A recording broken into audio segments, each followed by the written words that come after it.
অ্যানফিল্ডে Manchester city এসেছিল 22 বছরের চাপা ক্ষোভ নিয়ে। 2004 সালের পর ভরা অ্যানফিল্ডে লিভারপুলের সাথে না জেতা সিটিজেনদের লক্ষ্য ছিল একটাই, 3টি মূল্যবান পয়েন্ট।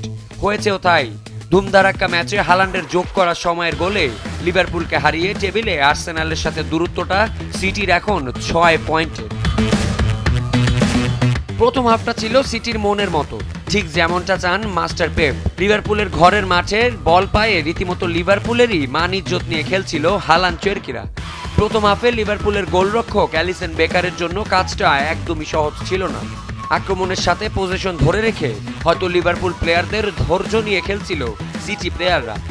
প্রথম হাফ গোল শূন্য গেলেও লিভারপুলের জন্য কাজটা খুব একটা সহজ ছিল না।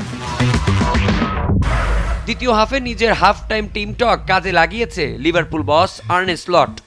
বল রাখার পরিসংখ্যান কিংবা শটস অন টার্গেট সব কিছুতে একেবারে কাঁধে কাঁধ মিলিয়ে খেলছিল বর্তমান চ্যাম্পিয়নরা। কিন্তু ম্যাচ যখন গোল শূন্য শেষ হওয়ার পথে, ঠিক তখনই ম্যাচের ৭৪ মিনিটে লিভারপুলের রক্ষা কবচ হয়ে আসেন ডমিনিক সবোসলাই।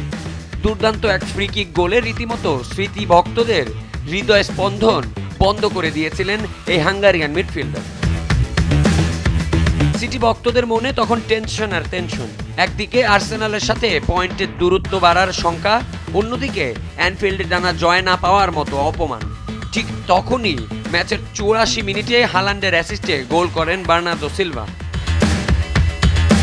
এরপর ঘড়ির কাঁটায় যখন ৯৩ মিনিট এবং ম্যাচ যখন জয়ের দিকে এগোচ্ছে, ঠিক তখনই হালান্ড পেনাল্টি বক্স থেকে করলেন সিটির জয় সূচক গোল। ২২ বছর পর অ্যানফিল্ড জয় করে পেপ গার্দিওলা পরিষ্কার বুঝিয়ে দিলেন প্রিমিয়ার লিগের শিরোপার লড়াইয়ে তারা এখনও শক্তভাবে টিকে আছে।